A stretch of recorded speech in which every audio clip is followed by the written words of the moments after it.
Hello everyone, welcome to my YouTube channel Examination Specifications.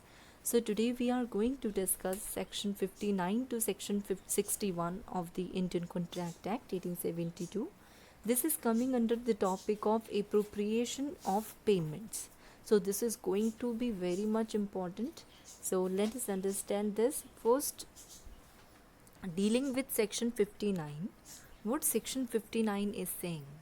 Application of payment where debt to be discharged is indicated, where a debtor owing several distinct debts to one person makes a payment to him, either with express intimation or under circumstances implying that the payment is to be applied to the discharge of some particular debt, the payment, if accepted, must be applied accordingly. Now ये section बोल क्या रहा है? First before that ये किसके अंदर आते हैं? Section 59 to 61. Right now I said कि ये आते हैं एप्रोप्रिएशन ऑफ पेमेंट के अंदर. बट एप्रोप्रिएशन होता क्या है? What is appropriation? See, appropriation means application of payment.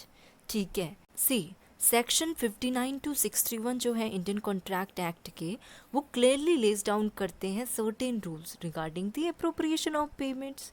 जब एक डेटर क्रेडिटर को अमाउंट पे करता है तो creditor has to take these sections into account before applying the payment to a particular debt, because creditor would be inclined to appropriate payments to the debt which is not likely to be released easily. Now in case जहाँ पे दो parties हैं, ठीक है, they do not specify the appropriation, then अगर दो parties हैं वो दोनों appropriation नहीं कर रही, then क्या होगा? Then the law would take the responsibility and appropriate accordingly. उस टाइम पे जब दोनों पार्टीज ने appropriate नहीं करा तो law will be dealing with the appropriation accordingly. ठीक है, अब ये सेक्शन 59 क्या बोल रहा है? सेक्शन 59 कहता है कि इफ जो डेटर है वो क्रेडिटर को क्या कर रहा है?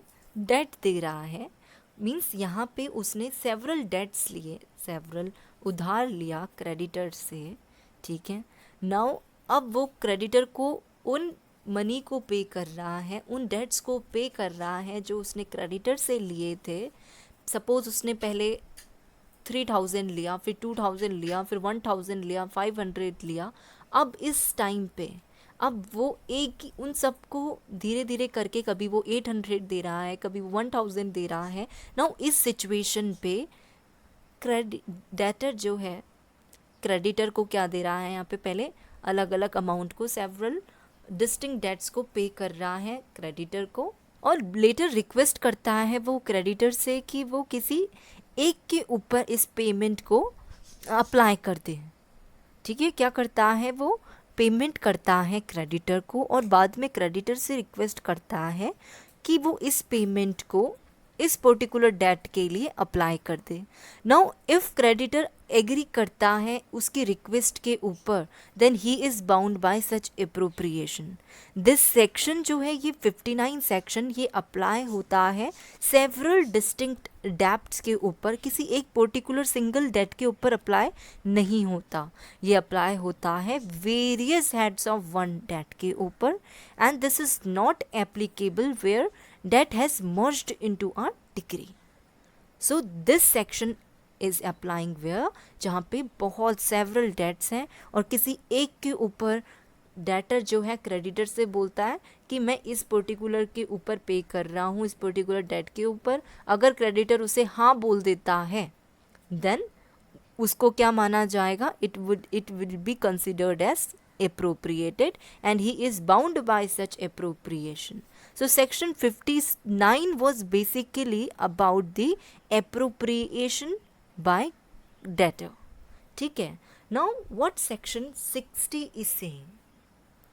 Section 60 says where the debtor has omitted to intimate and there are no other circumstances indicating to which debt the payment is to be applied, the creditor may apply it as at his discretion to any lawful debt actually due and payable to him from the debtor, whether its recovery is or is not barred by the law in force for the time being as to the limitation of suits. Now what this section is talking about? Now section 60, it is talking about the appropriation by creditor. See, creditor जो है, he is also competent for the appropriation. पहले देखो, suppose debtor ने creditor को date को पे करा, जो उसने सेवरल डेट्स लिए थे क्रेडिटर से, उसने मनी पे करा क्रेडिटर को.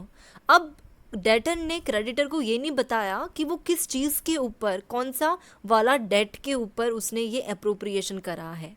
तो इस मोमेंट पे क्रेडिटर जो है खुद अपने डिस्क्रिशन से किसी डेट के ऊपर जो पहले से बचा था डेटर को देना, ठीक है, वो क्रेडिटर जो है किसी एक के ऊपर अप्रोप्रिएशन अपने अकॉर्डिंग, अपने डिस्क्रिशन से उस मनी को उस वाले डेट के लिए यूज़ कर सकता है अपने हिसाब से. ठीक है ना. वो उस पेमेंट को जो डेटर ने क्रेडिटर को पे करा, क्रेडिटर जो है वो टाइम बार्ड डेट, सपोज कोई डेट था वो टाइम बार्ड होने वाला है, ठीक है, तो क्रेडिटर जो है वो उसको यूज़ कर सकता है, उसको उस डेट, उस मनी को उस टाइम बार डेट के लिए यूज़ कर सकता है कि चलो उस पेमेंट जो उसने करी क्रेडिट डेटर ने, वो उस टाइम बार डेट के लिए उसमें उसने ऐड कर दिया क्रेडिटर ने. तो so it is up to the discretion of the creditor. Creditor की डिस्क्रिशन के ऊपर है कि अगर डेटर ने क्या नहीं करा, डेटर ने एक वो नहीं बताया, एक प्रॉपर तरीके से अप्रोप्रिएशन नहीं करा कि वो मनी जो है इस पर्टिकुलर चीज़ के लिए पेमेंट कर रहा है, तो उस टाइम पे क्रेडिटर क्या कर सकता है, अप्रोप्रिएशन खुद कर सकता है. Right. Now section 61. Section 61 says where neither party makes any appropriation the payment shall be applied in discharge of the debts in order of time, whether they are or are not barred by the law in force for the time being as to the limitation of suits. If the debts are of equal standing, the payment shall be applied in discharge of each proportionally.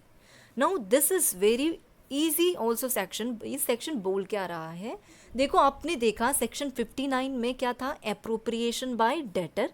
Section 60 में था appropriation by creditor. Now section 61 बोल रहा है कि जब आपको ना ही creditor ने ना ही डेटर ने कोई भी क्या नहीं करा है, अप्रोप्रिएशन नहीं करा है, दोनों में से किसी ने भी, तो उस टाइम पे अप्रोप्रिएशन कौन करेगा, उस टाइम पे appropriation will be according to the law. So where neither party, neither the debtor nor the creditor make appropriation, then the rule mentioned is in section 61, जो बोलता है कि it will be accordingly done with the law. Now इस deadlock को settle करने के लिए law gets the right to appropriate. अब ऐसी सिचुएशन पे डेट जो है वो सेटल होता है in accordance with the order of time. जैसे कि आपने सपोज एक लिया है 25 जून को, एक लिया है 20 अप्रैल को और एक लिया है 10 मार्च को डेट. अब ये डेट जो है टाइम के अकॉर्डिंगली सेटल होगा.